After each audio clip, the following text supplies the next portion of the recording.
be part of the bill? Will have any other opinion say aye? Will have those opinions say nay? The ayes have it. Clause 18. Our members, clause. I propose the question that clause 18 be part of the bill. Chairperson.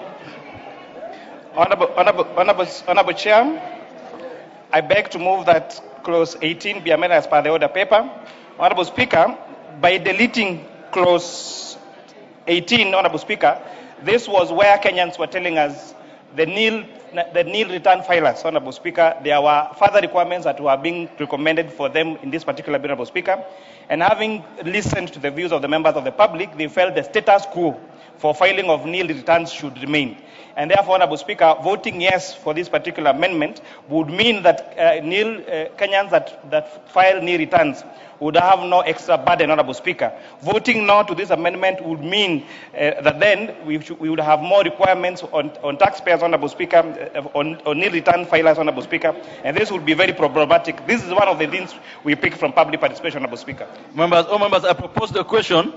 I now propose the question that clause 18 be amended as proposed by the Chair of Finance Committee. The Honorable Pukose. Thank you, Honorable Speaker. Honorable Speaker, I think this is a very good amendment because considering that anybody who is over 18 years is supposed to file returns, and you'll find that we have students who are at the university who are not employed, and they have been filing returns. Even some of them who are in other countries, they have been calling us to ask that they are supposed to file returns because KRA has returned.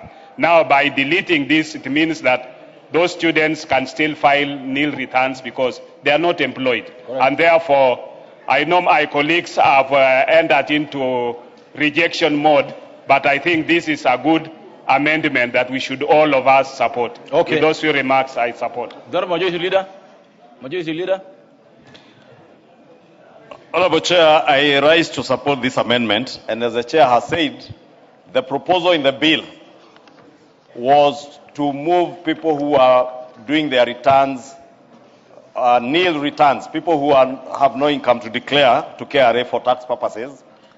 They would have been forced to report by the end of January, to file their returns by the end of January, 30 days after.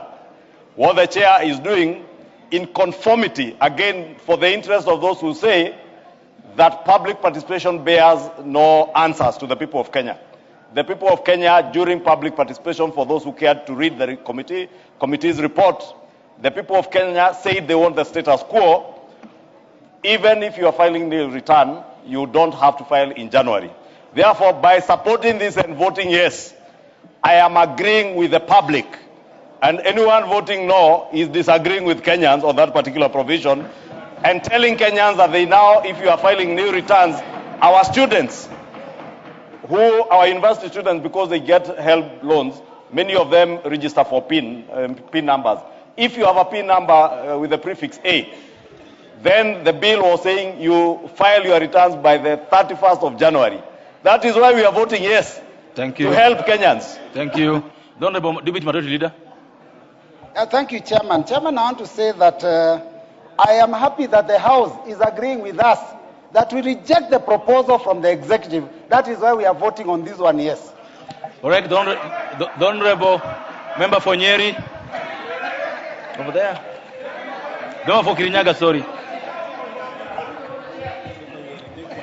You know, it is very interesting that the majority leader can purport that they are doing young Kenyans a favor, while it is indeed them who had put this punitive provision in the finance bill. It is okay.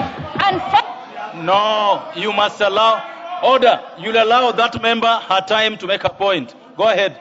Finish your point. It is unfathomable that he is the one suppressing the young people of Kenya and yet pretending to offer them help. Thank you. Thank you. The Honorable Minority Leader. I'm going to give you. I'll give you. Chair, first, let's have him first, then you come. Chair, first I stand to support this amendment. But Chair, I'm happy that my deputy has acknowledged and he has realized that legislation is done in the House and not in the streets. So you should propose more so that we can agree with him, Chair. Because they want to do it in the streets other than doing it here, and now we are agreeing with them. for the benefit of Kenyans, and the amendment belongs to the committee and not him. The Honorable Youth Leader, you have something you want to say about... Chair, no, just because the Honorable Member for Kirinyaga, my good friend, Jerry Maina, mentioned me adversely, saying that I brought the bill. This bill, first, I know she has not read it also. It's signed by the chair of the Finance Committee. Honorable Speaker, if you... Honorable Speaker, I'm very meticulous. That's too below. This bill, for the benefit of those who have not read this. That is too below the skirt. That is too below the skirt. You will withdraw it. That is too below the skirt. Thank you, Chair. Thank you, Chair, for your guidance. I beg to withdraw that reference. Thank you. But for the benefit of those who have not read this bill, for their benefit, this bill is signed by the Honorable Kuria Kimani, MP, Chairperson, Finance and National Planning. Number 2, FCPA. Number 2, Honorable Chair.